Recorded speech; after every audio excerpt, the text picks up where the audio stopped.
Olá! Nos últimos vídeos, desta série Cuide da Sã Doutrina, uma série baseada na carta de Paulo a Timóteo, na primeira carta de Timóteo, capítulo 4, versículo 16, que diz assim: tem cuidado de ti mesmo e da doutrina. Continua nestes deveres, porque fazendo assim salvarás tanto a ti mesmo como aos teus ouvintes. Então, nós estamos nessa série, Cuide da Sã Doutrina, um apelo de Paulo ao pastor Timóteo para que ele tenha cuidado com algo que é muito importante, essencial, que é a doutrina, são os ensinos da palavra de Deus.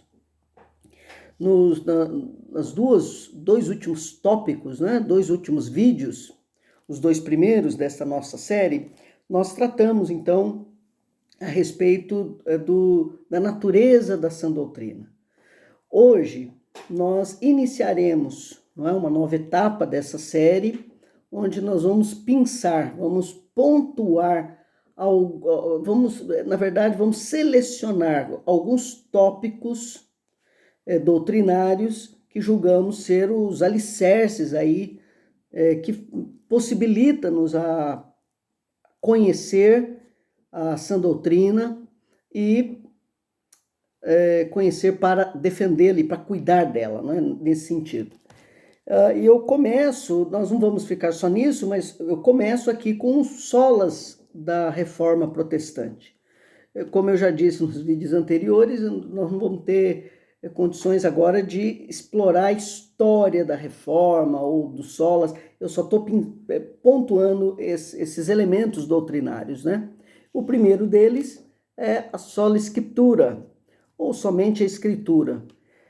Os princípios basilares da Reforma Protestante do século XVI, repare, os solas não são toda a Reforma, não é? Os solas, ou os 5 pontos do calvinismo, são, às vezes, uma forma reducionista para entender a doutrina. Então, cuidado, não é? São aspectos importantes de toda a reforma, ou de toda a doutrina, de toda a teologia defendida pela Reforma Protestante, mas não apenas isso, tá? Então, os princípios basilares da Reforma Protestante, o sola Escritura, somente a Escritura, somente Cristo, somente a graça, somente a fé, somente a Deus toda a glória. Não é? E também poderíamos colocar aqui o sacerdócio universal dos crentes. Então nós vamos começar aqui com somente a Escritura. E começamos aqui com uma experiência pessoal de Martinho Lutero, um dos grandes reformadores, o primeiro ali que marca o início da Reforma Protestante em 1517. E a sua experiência com relação à preeminência das Escrituras. Ele diz: quando eu estava com 20 anos de idade, eu ainda não havia visto uma Bíblia. Eu achava que não existiam evangelhos ou epístolas, exceto as que estavam escritas nas liturgias dominicais. Interessante. Finalmente, diz Lutero, encontrei uma Bíblia na biblioteca e levei-a comigo para o mosteiro. Eu comecei a ler, reler e ler tudo novamente, para grande surpresa do Dr. Staupitz. E esse Dr. Johann von Staupitz era o tutor espiritual de Lutero, E sobre ele, Lutero disse: se não fosse o Dr. Staupitz, eu ter-me-ia afundado no inferno. Repare, para Lutero, houve uma redescoberta da Escritura. Algo muito, muito interessante, muito significativo, A Reforma Protestante foi uma redescoberta, Foi um reencontro com a Escritura. E Lutero, ele conta que o texto que promoveu a revolução em seu coração é Romanos 1,16, que diz lá: pois não me envergonho do Evangelho, porque é o poder de Deus para a salvação de todo aquele que crê, primeiro do judeu e também do grego. E a ideia, né, essa daí do evangelho como poder de Deus para a salvação, quer dizer, o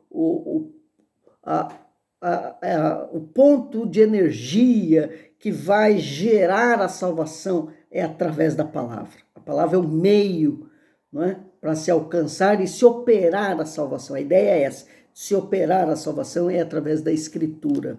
Então, somente a Escritura é suficientemente poderosa para salvar o homem. Não os seus méritos, ou obras, ou indulgências, conforme se cria, né? Mas apenas e tão somente as Escrituras e pelas Escrituras. Então é importante começar, quando a gente pensa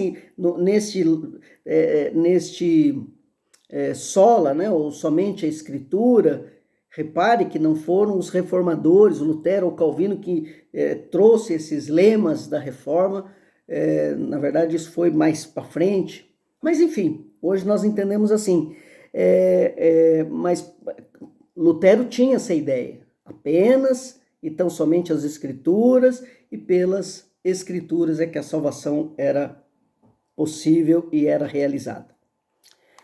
Já para outros reformadores, como Zwinglio, Calvino em especial, a Bíblia não era um livro de doutrinas e proposições, enfim, não era um livro de literatura apenas para ser aceita de modo intelectual, ou um livro que estivesse ou estava debaixo da autoridade da igreja. Não, eles viam a Escritura como uma revelação direta de Deus, uma revelação verbal de Deus, viva, pessoal, uma revelação relacional de Deus e acessível a todos.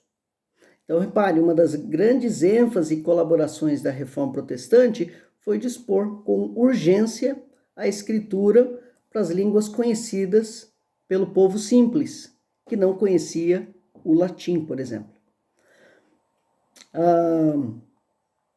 Lutero, Calvino e outros que defendiam as Escrituras como única regra de fé e prática, eles defendiam, né, essa verdade da Escritura como palavra de Deus. Palavra de Deus. Mas a ideia é como que o povo poderia ler e interpretar as Escrituras. Como? Como que eles poderiam ler e interpretar as Escrituras se estavam somente acessíveis para poucos que conheciam o latim ou as línguas originais, ainda um grupo menor? A ideia é a tradução da Escritura. Então, a tradução de Lutero para o alemão, quando estava no castelo de Wartburgo, não é? Um primo de Calvino, Robert Olivetan, 1535, traduz a Bíblia para o francês.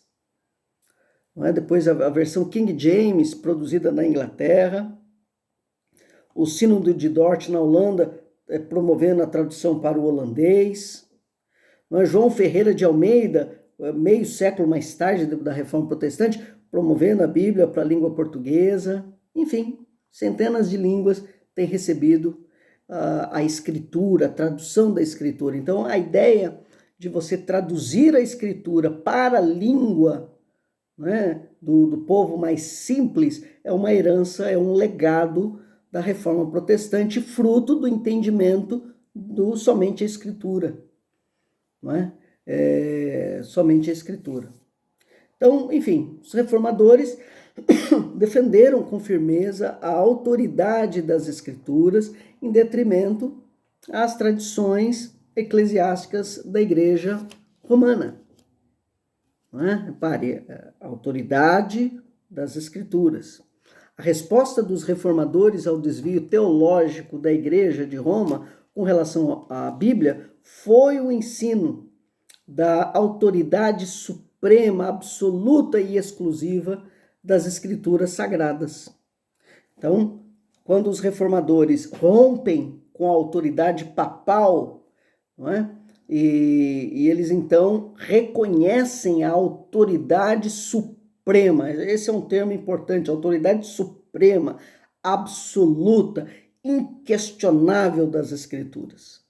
Por isso, a gente tem essa doutrina, né? A única regra de fé e prática cristã é a Escritura, é a única regra de fé. Quer dizer, ela que tem autoridade. Então, esta noção é que vai dar a base para o entendimento da sola Escritura, ou somente a Escritura. Então, veja, para a reforma protestante, Calvino, por exemplo, vai defender isso, a Bíblia era a palavra de Deus, a regra de fé e prática. Não é isso, eles não abriam mão, era um pressuposto importante que vai fundamentar todo o corpo doutrinário reformado, não é? Todo o corpo doutrinário reformado. Então, para Calvino, o verdadeiro conhecimento de Deus vem apenas mediante a Escritura. Apenas mediante a Escritura. Então, é bom que se perceba a ideia de que o verdadeiro conhecimento vem mediante a Escritura. Por isso, a revelação especial, ela é fundamental para a fé cristã. Por isso, Deus se revelou. Né? A ideia de Deus falar através da Escritura e Deus se revelar através da Escritura. Deus inspirar homens para que esses homens, movidos pelo Espírito, registrassem com fidelidade. E esse registro inspirado, esta revelação especial, a Escritura é a palavra de Deus. Repare, ela não se torna a palavra de Deus, ela é a palavra de Deus. E para que um homem passasse, não é, da morte para a vida, precisa conhecer a Deus como seu Criador, Redentor, conhecer a Deus por esses dois modos. É importante crer em Jesus Cristo como único e suficiente Senhor e Salvador. Muito bem. Dadas essas questões preliminares, vamos para algumas questões aqui, algumas perguntas. Qual a utilidade da Escritura para nós? Qual a credibilidade que a Bíblia possui? O que a Bíblia, a revelação especial, representa para a igreja hoje? Qual a autoridade que as Escrituras têm para o cristão? Sonhos, visões, põem em xeque a supremacia das Escrituras? Qual a necessidade de se pregar o Evangelho? Então, a resposta a essas questões estão dentro da doutrina da sola Escritura. Então, se eu entender corretamente sola Escritura, eu já tenho um bom caminho andado para compreender o que é essa doutrina e aprender a distingui-la, defendê-la, cuidar dela, como nós já vimos nos vídeos anteriores, e fundamentar o nosso conhecimento para outras doutrinas. Então, vamos caminhar agora um mergulho um pouco mais fundo, não é? Definição da doutrina da sola Escritura, não é? Ou doutrina da autoridade das Escrituras. A doutrina da autoridade das Escrituras significa que, por elas serem o que elas são, por natureza, elas são revelação especial de Deus, elas são inspiradas pelo Espírito, e, portanto, elas são, por natureza, inerrantes, infalíveis, verídicas, fidedignas em todas as suas afirmativas, não possuindo qualquer erro doutrinário ou histórico. Então, por elas serem o que elas são, elas têm absoluta autoridade quanto aos assuntos propostos por ela na vida de todo indivíduo. Então, veja, a Bíblia, por ela ser a Bíblia, é que ela pode fundamentar a vida de um indivíduo. Quer dizer, toda a nossa vida tem que ser vivida na ótica de Deus, na referência de Deus. Deus é a nossa referência, Deus é a nossa base, Deus é a estrutura pela qual, na verdade, a revelação de Deus é a estrutura pela qual nós moldamos toda a nossa existência. A Bíblia é a palavra final de Deus, né? Calvino vai dizer, por isso Deus, pela sua palavra, tornou a fé segura para sempre, fazendo-a superior a toda mera opinião. Portanto, por mais que ao homem sério convenha levar em conta as obras de Deus, uma vez que ele foi colocado no belíssimo teatro do mundo para ser espectador da obra divina, contudo, para ele poder aproveitá-la melhor, precisa dar ouvido à palavra. Mas, para que a verdadeira religião resplandeça em nós, é preciso que ela seja o ponto, a palavra, é preciso que ela seja o ponto de partida da doutrina celeste, pois não pode provar sequer o mais leve gosto da reta e sã doutrina, senão aquele que se tornar discípulo da Escritura. Pois o princípio do verdadeiro entendimento vem do fato de abraçarmos reverentemente o que Deus testifica de si mesmo na Escritura. Da obediência à palavra de Deus nascem não somente a fé consumada e completa em todos os seus aspectos, mas também todo o reto conhecimento de Deus. E nesse aspecto, fora de toda dúvida, Deus com singular providência levou em conta os mortais em todos os tempos. Então veja como Calvino, a relação ou ponto capital, né, que Calvino traz para a importância e a natureza da Escritura. Não é? Ela é a palavra de Deus. Então a Escritura é a regra, a norma normativa de fé, aquilo que eu devo crer, e ela é a regra de fé e prática, como eu devo agir. Veja que interessante essa expressão, regra de fé e prática, o que eu devo crer e como eu devo agir. A Bíblia é a referência no que eu creio e como eu ajo ou reajo. Ela é a fonte infalível, definitiva de qualquer assunto nela tratado. A sua autoridade repousa essencialmente na autoridade do Senhor Jesus Cristo, o autor e preservador de sua palavra. Lá na Confissão de Fé do Westminster, não documento de fé de 1647, no seu primeiro capítulo, diz, pelo testemunho da igreja, podemos ser movidos e incitados a um alto e reverente apreço da Escritura Sagrada.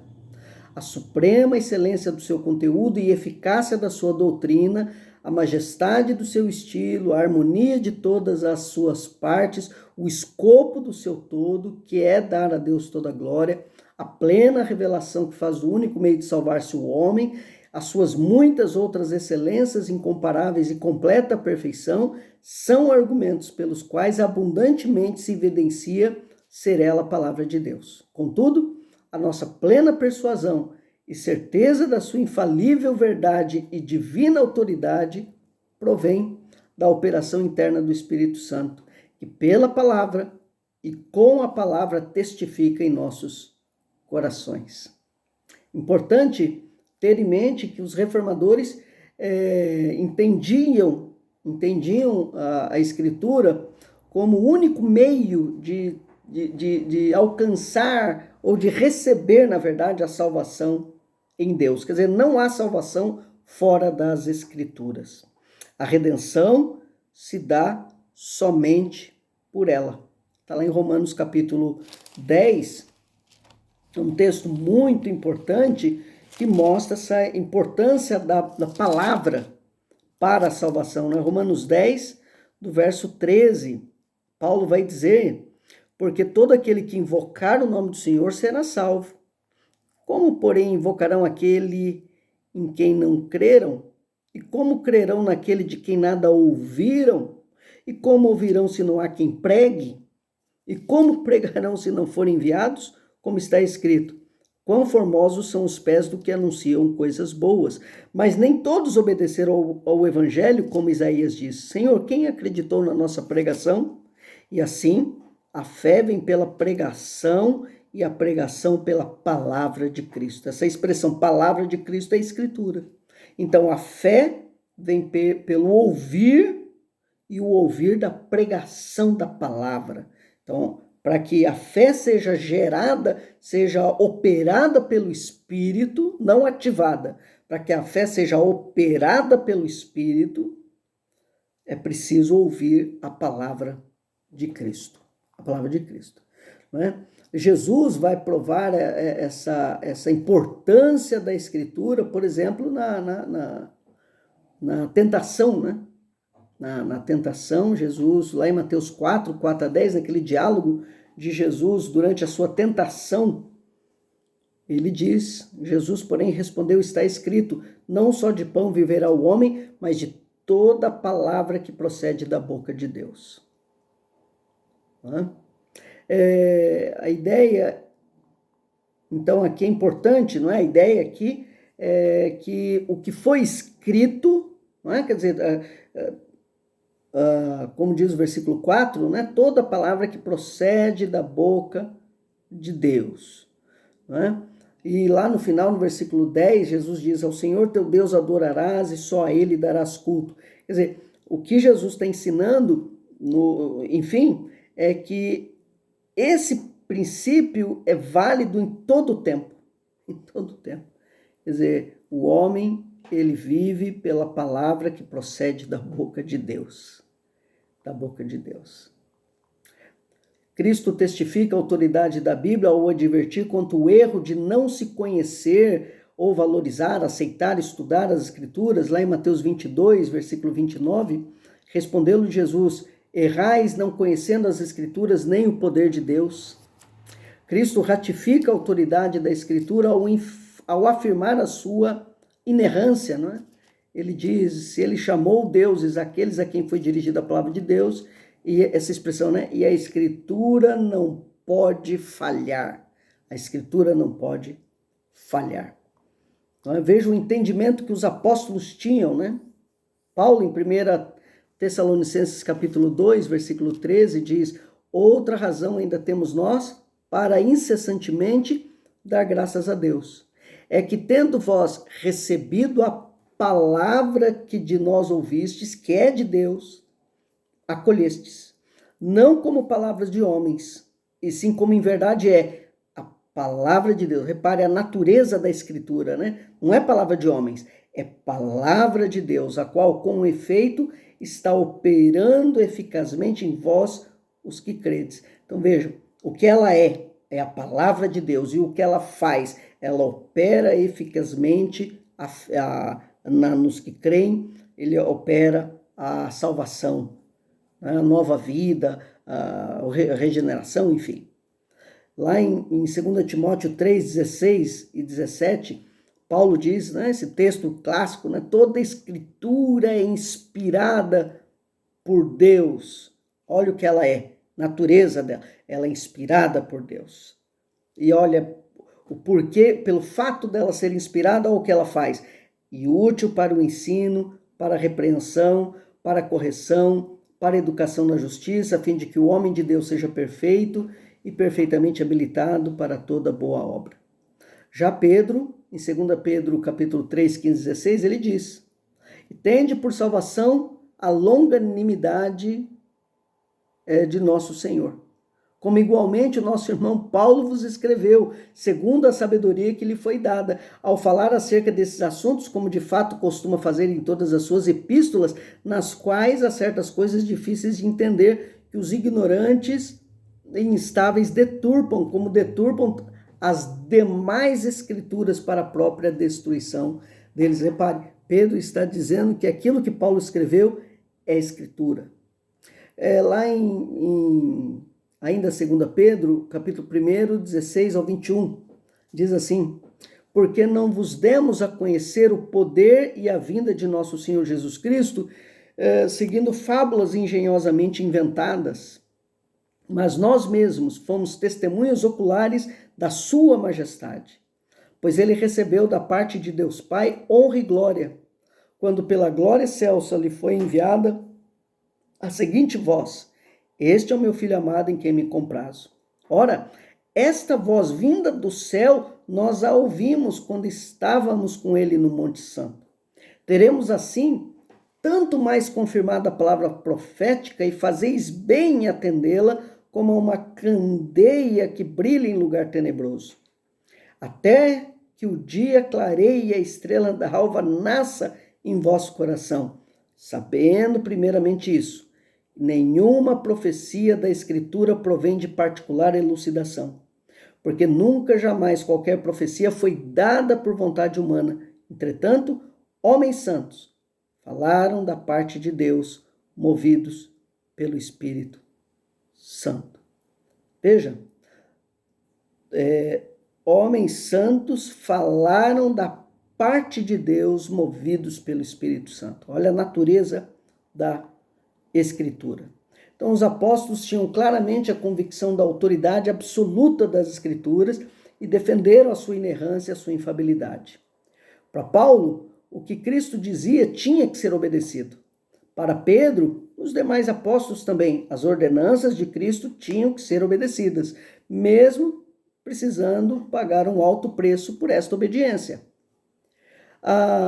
Interessante que as evidências não bastam para um coração descrente. A única evidência que realmente tem valor é o testemunho interno do Espírito Santo. Nós vamos tratar sobre essa doutrina, testemunho interno, durante a nossa série aqui, não é?